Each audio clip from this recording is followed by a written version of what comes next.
Pastor, I told you I was a 28-year veteran of ethnographic documentary film. Okay.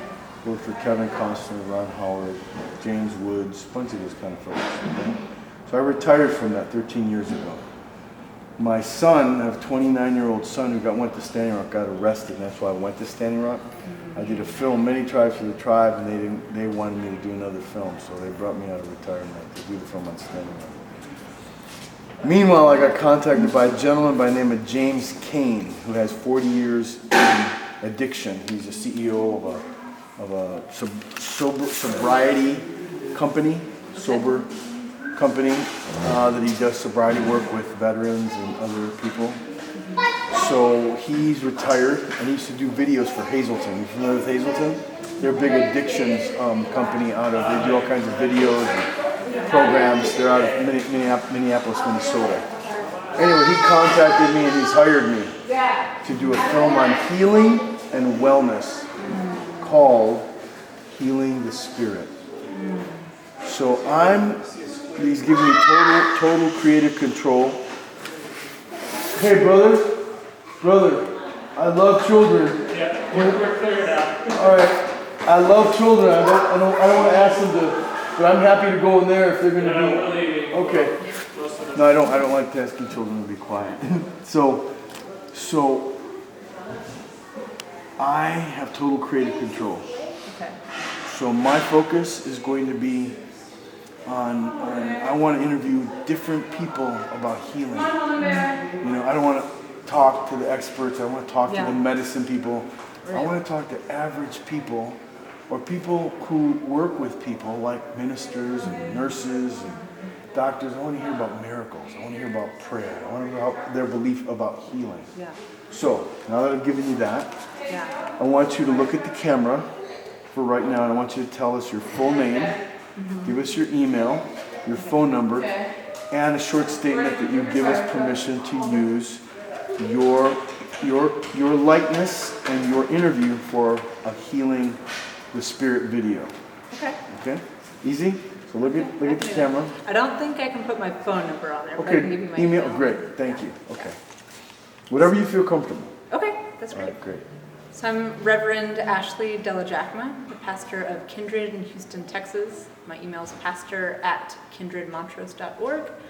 And you have my permission to use my likeness in this video for Healing the Spirit. For Healing the Spirit. Documentary. Yeah.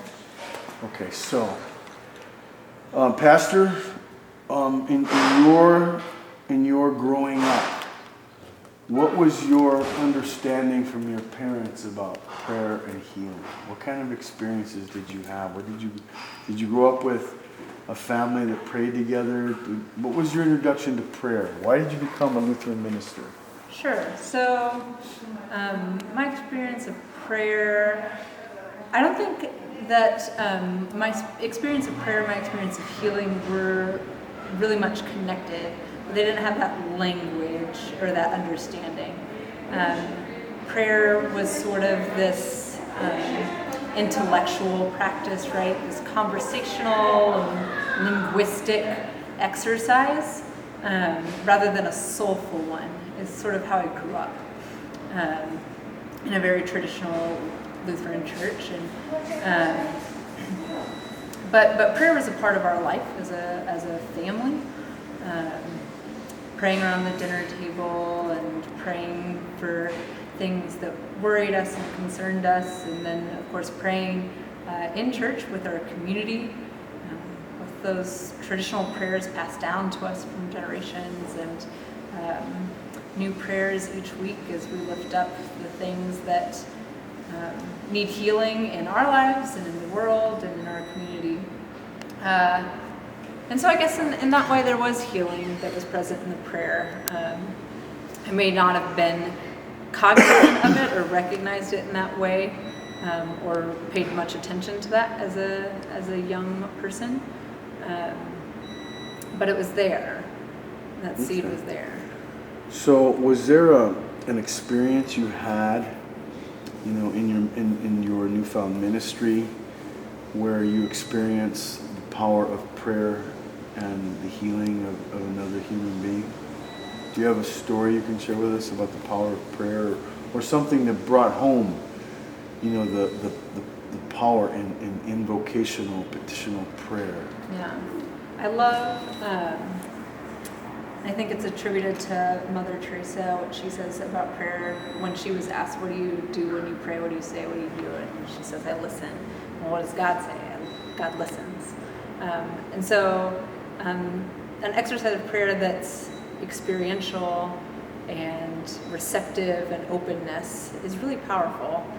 And so I'm amazed by the number of times as a minister that the greatest healing and the most powerful prayer is that which reminds us that,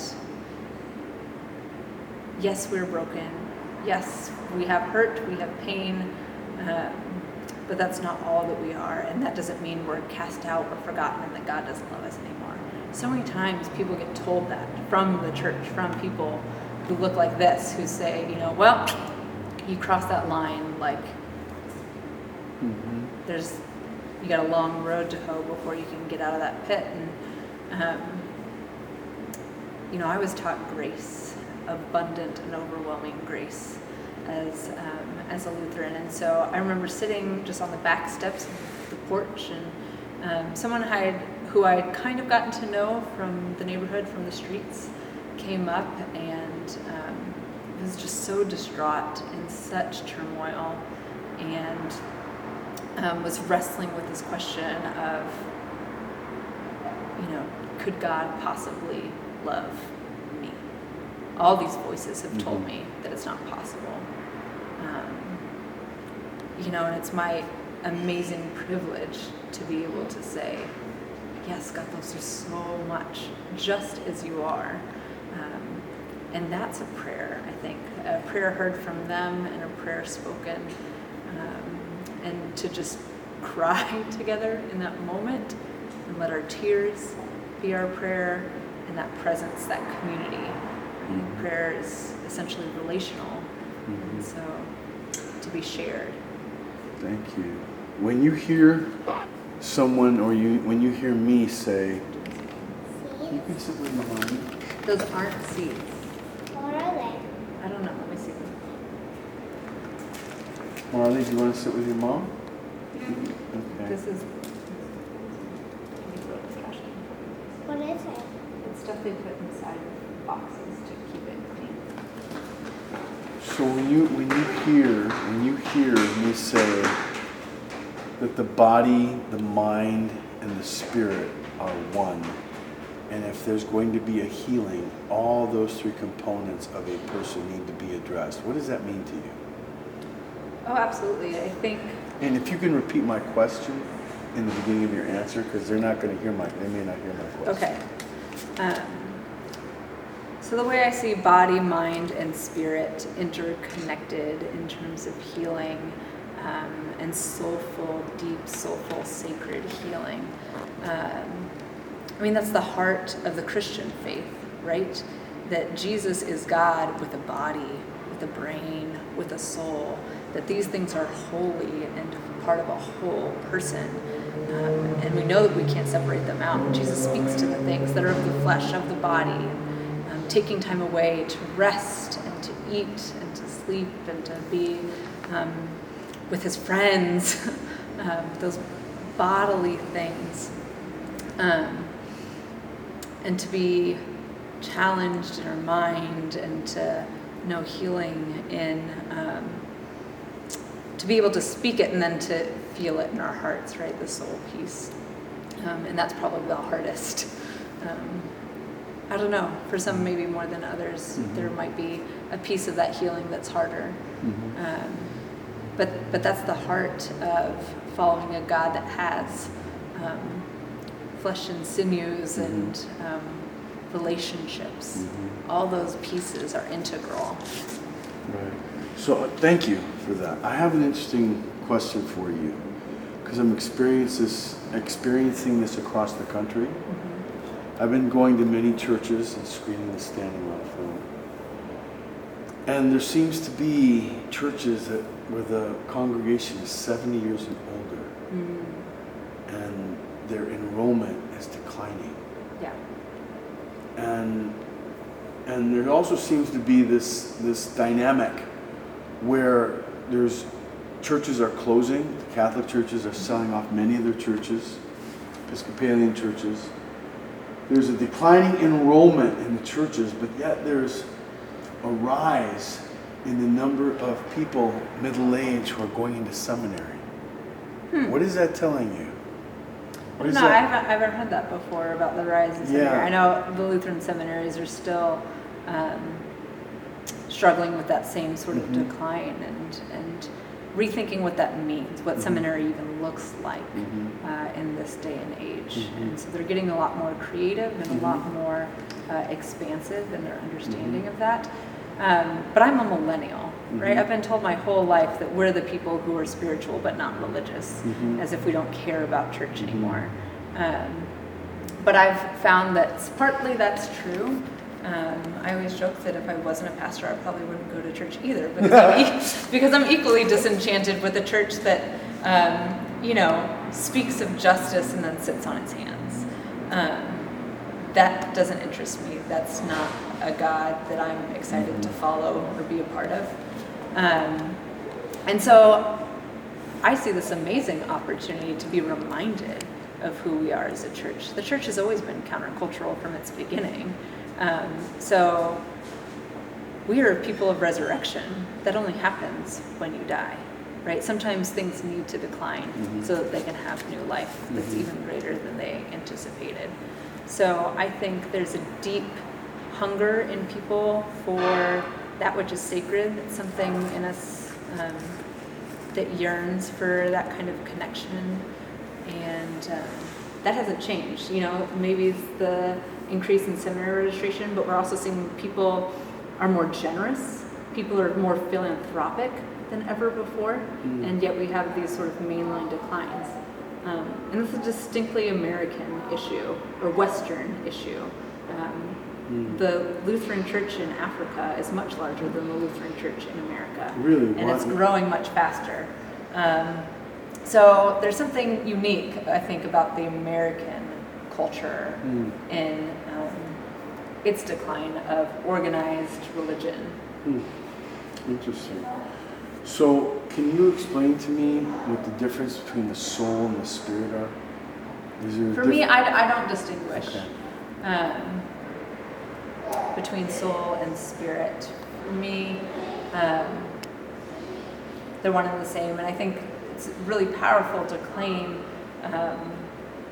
our soul as our spirit, because that's such a holy word, again, in the Christian context, right? The Holy Spirit. And so when I recognize that I have a spirit and that Holy Spirit is within me and a part of me and my identity,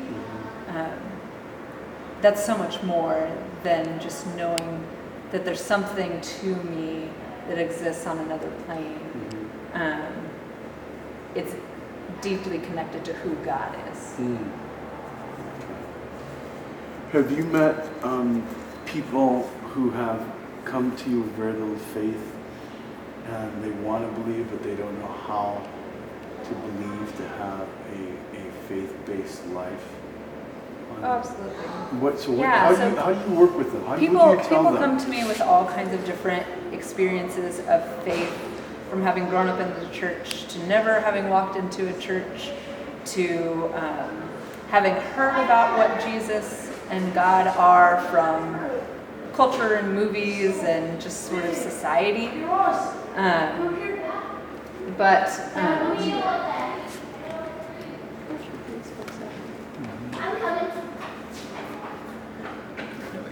It's okay. They're from down the hall. So people come to me with all these different experiences in faith, and often I ask people to describe the kind of God and the kind of church that they don't believe in. Because I probably don't believe in that God or that religion either. And so we can find things that we hold in common, our perspectives of what it is that we're looking for, what it is that we don't know. Being open about what I don't know gives us a place to start, right? even priests, even pastors, we don't know everything.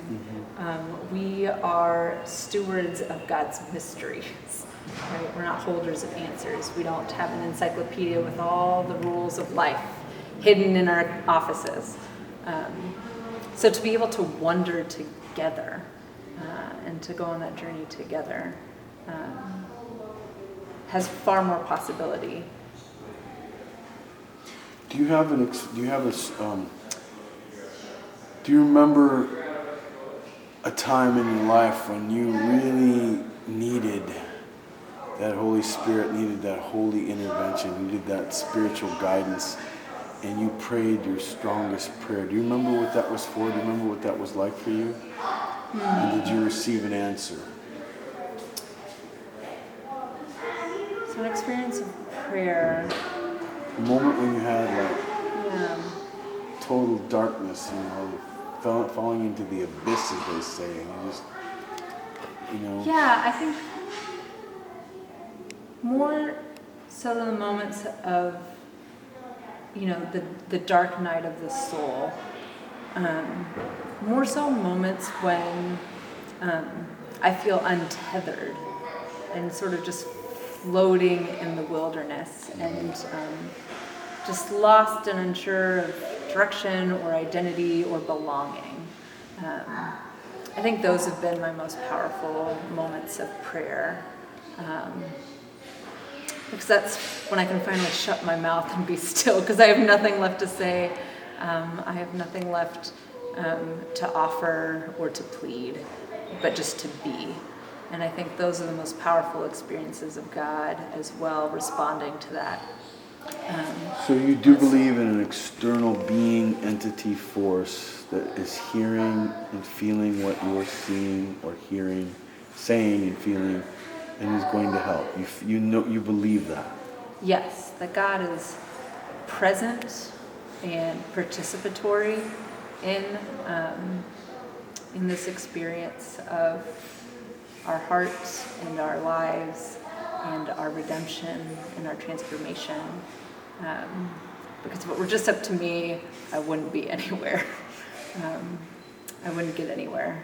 And I think that's when I know that God is in it, is when I find patience or generosity or grace for people or situations that God knows did not come from me, but move my heart and move my being into a different posture, or surprise me in those beautiful ways. Thank you. Yeah. Good, thank you. Thanks. Yeah, I look forward to seeing Yeah, how this comes together. Yeah, I'm just interviewing different people, different I'm walks sure of there's life. all kinds of different experiences. Yeah, so we'll probably move with